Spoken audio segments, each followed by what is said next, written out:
दिखाया है, सभापति महोदय, ऐसा लग रहा है। विकसित भारत की जो दूसरी तस्वीर देखी जी, वो तस्वीर न केवल हम लोगों को दुख पहुंचाती है बल्कि तमाम वो सनातन को स्वीकार करने वाले लोग उनको दुख पहुंचाया होगा।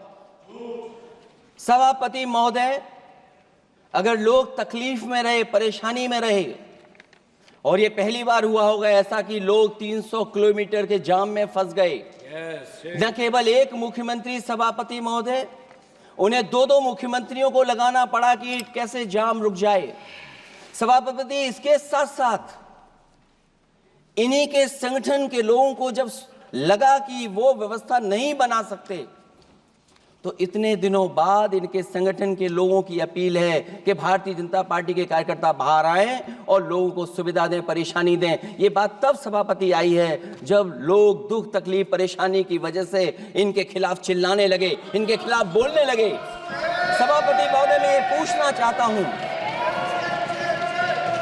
जिस स्नान के लिए प्रधानमंत्री गए हों, देश के राष्ट्रपति गए हों, उपराष्ट्रपति गए हों, मंत्री गए हों, क्या यही विकसित भारत की तस्वीर होगी जिसमें आप ट्रैफिक मैनेज नहीं कर पा रहे हैं? आप हर शहर में यह कहा गया कि कोई शहर से निकले नहीं, सब के सब वहीं पर रुक जाएं, आगे नहीं जा सकते, दर्शन नहीं कर सकते।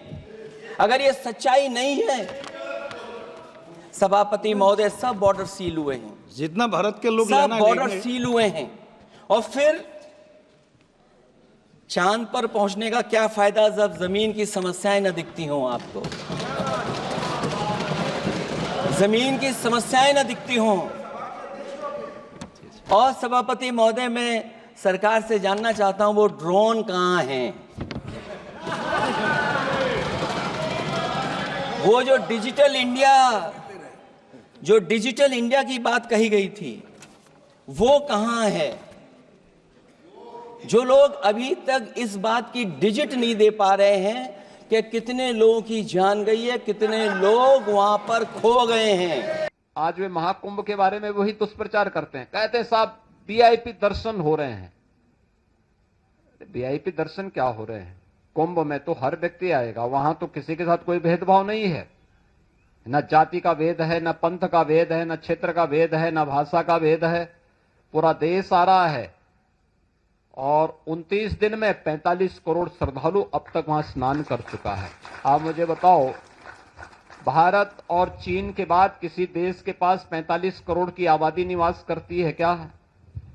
और एक अस्थायी शहर में 45 करोड़ श्रद्धालु आकर के डुबकी लगा करके चला जाए तो इससे बड़ी बात और क्या हो सकती है? लेकिन जिनको नकारात्मकता फैलानी है, और नकारात्मकता फैलाने वाले कौन लोग हैं? ये नकारात्मकता फैलाने वाले वही लोग हैं जिन्होंने जीवन भर बीबीआईपी ट्रीटमेंट लिया है, सरकार की बीबीआईपी सुविधाओं का उपभोग किया है, और किया ही नहीं, आने वाली पीढ़ी के लिए भी एक रास्ता खोलने का प्रयास किया था उन्होंने कि वे तो ले ही ले, लेकिन उनकी आने वाली पीढ़ी भी इस सुविधा का उपभोग करे जैसे देश उनका बपोती हो। ये वही लोग हैं जो नकारात्मक पैदा करके भारत और सनातन धर्म के विरोध में अपने आप को सदैव उसके खिलाफ दुष्प्रचार करने में मशगूल रहते हैं। ये वही लोग हैं जो इस प्रकार का दुष्प्रचार कर रहे हैं। 4 करोड़ परिवारों को मकान मिल गए, उनके सिर ढकने के लिए एक आवास मिला, पहली बार मिला। कहते साहब अभी इतने लोग बाकी हैं। अरे हमने 4 करोड़ दे दिए हैं, बाकी जो बचेंगे 3 करोड़ उन लोगों के लिए मकान स्वीकृत कर लिए गए हैं, वह भी बहुत जल्दी बनने वाला है। और इसीलिए आज के इस परिप्रेक्ष्य में पंडित दीनदयाल उपाध्याय जी की प्रासंगिकता, उनके विचार दर्शन की प्रासंगिकता उतनी ही महत्वपूर्ण है, जिन्होंने हमें इस बात के लिए प्रेरित किया था कि नहीं, हमें पास पास भी रहना है और साथ साथ भी चलना है। और ये पास पास और साथ साथ चलने की जो प्रवृत्ति है, यही वास्तव में अंत्योदय की एक नई प्रवृत्ति है, उसकी परिणति है, और वही समाज में खुशहाली का मार्ग और समृद्धि का मार्ग प्रशस्त कर पाएगा।